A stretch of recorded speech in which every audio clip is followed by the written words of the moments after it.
Bonjour et bienvenue, voici notre tour d'horizon économique, géopolitique, sanitaire et boursier. Nous sommes le vendredi 27 novembre et pour comprendre comment tourne cette planète finance, c'est sur la bourse au quotidien et nulle part ailleurs. Et l'épisode du jour s'intitulera Après un alignement parfait des planètes, s'achemine-t-on vers une éclipse totale?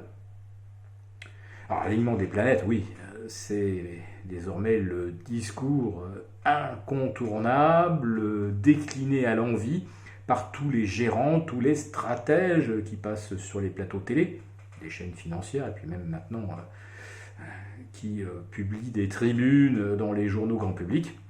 Aliment des planètes avec l'élection de Joe Biden, oui, on en est sûr, même s'il faudra quand même attendre le 14 décembre pour avoir le résultat des votes des grands électeurs. Nous avons une fusion entre le Trésor américain et la Fed, avec la nomination de Janet Yellen. Donc aux États-Unis, ça va vraiment fonctionner comme en Chine, ou comme du temps de l'Union soviétique, où le pouvoir économique fonctionne en tandem, en symbiose avec la banque centrale. Ce système a bien sûr pour but d'administrer les prix des actifs, en l'occurrence donc de poursuivre des injections monétaires grand format. Le Covid va être éradiqué par les vaccins, nous retrouverons donc notre vie normale dès le printemps 2021 et la croissance sera naturellement de retour au deuxième semestre 2021. Oui, un alignement des planètes, mais on se demande quand même si on ne nous a pas plutôt suspendu des billes pour nous faire croire qu'il y avait un alignement des planètes, parce que, figurez-vous, que des sommités médicales, alors des gens qui publient dans le Lancet, bon, on sait qu'il y a un scandale, bien sûr, avec l'étude bidon sur l'hydroxychloroquine, mais qui publient également dans la revue Science, qui sont également des gens qui ont supervisé la préparation physique et mentale des astronautes de l'ISS, ou d'un Thomas Pesquet par exemple. Eh bien, ces sommités médicales sont plus que réservées sur les vaccins à ARN, ceux de Moderna et de Pfizer par exemple. Expliquons d'abord qu'il va falloir attendre plusieurs trimestres, voire plusieurs années pour connaître tous les effets secondaires, surtout s'il y a modification de notre matériel génétique. Deuxièmement, ils ont même la certitude que le vaccin n'empêchera pas la propagation du coronavirus, puisque les personnes vaccinées pourront être porteurs sains, porteurs donc contaminants. Donc se dire que si on vaccine tout le monde, ou 80% de la population, les 20 autres pourcents seront protégés, ce n'est pas du tout exact. Donc quand on voit certaines compagnies aériennes comme les Australiens de Qantas demander un certificat de vaccination pour embarquer, et pourquoi pas le certificat de vaccination contre la grippe, contre le zona, et contre toutes les maladies virales plus ou moins graves qui existent, et contre lesquelles il n'existe pas de vaccin. Sinon j'imagine que Qantas les exigerait. Donc ça donne quand même à réfléchir. Des vaccins dont on ne sait rien, mais dont on sait par contre qu'ils n'empêcheront pas la propagation du virus. Ça donne quand même à y réfléchir. L'alignement des planètes aussi avec la Banque centrale, fusionnée avec le Trésor. Figurez-vous que le numéro 2 de BlackRock, vous savez, le numéro 1 mondial de la gestion d'actifs, dont le patron est Larry Fink, comme vous savez.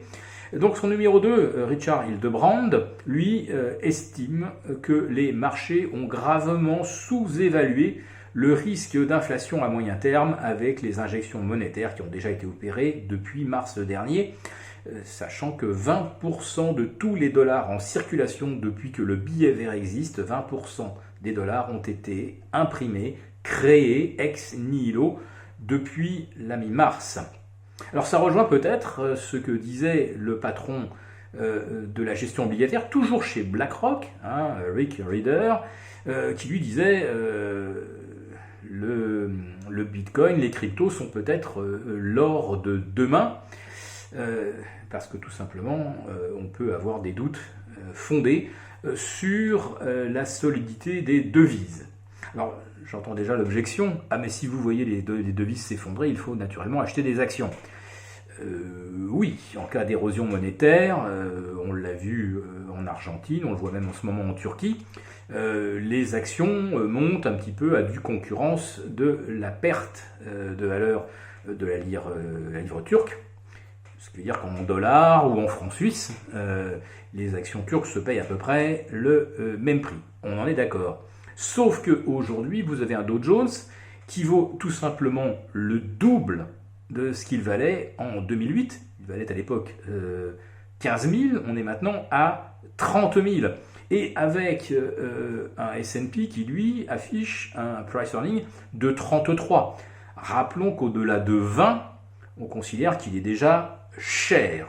Nous sommes maintenant presque 65% au-delà des niveaux de surachat historiques, et avec donc cette valorisation globale des actions américaines, c'est-à-dire le Wilshire 5000, et un ratio capitalisation sur PIB américain de 179, et peut-être, pourquoi pas, 180 ce soir, si le Dow Jones fait une petite percée au-delà des 30 000, le S&P au-delà des 3 650 et le Nasdaq au-delà des 12 100. Oui, mais moi je regarde aussi le Nasdaq 100, et lui, eh bien, il ne parvient pas à revenir au contact de ses sommets, ni du 2 septembre dernier, et péniblement sur ses sommets du 12 octobre. Donc attention, là on a peut-être un signal de plafonnement. Le CAC 40, bien sûr, ça vous intéresse. Le voici qui tutoie les 5006 et qui a peut-être du potentiel pour aller chercher un petit point vers 5640. Mais à 5640, j'attire à nouveau votre attention sur le fait que 10%, même pas en dessous de ces niveaux du 2 février dernier, le CAC 40 se paye en fait 25% plus cher proportionnellement qu'au dernier sommet historique affiché début janvier. Donc la valorisation du CAC 40 aujourd'hui, elle est au zénith historique, et là ce n'est probablement pas tenable. Voilà, donc la dernière chose à laquelle les marchés attendent pour l'instant, c'est une éclipse. Ça n'arrive jamais au mois de décembre, nous répète-t-on. Mais bon, cette année, comme rien ne se passe comme prévu, méfions-nous. Nous vous retrouvons lundi pour une nouvelle quotidienne et mardi pour notre live. Très bon week-end à tous.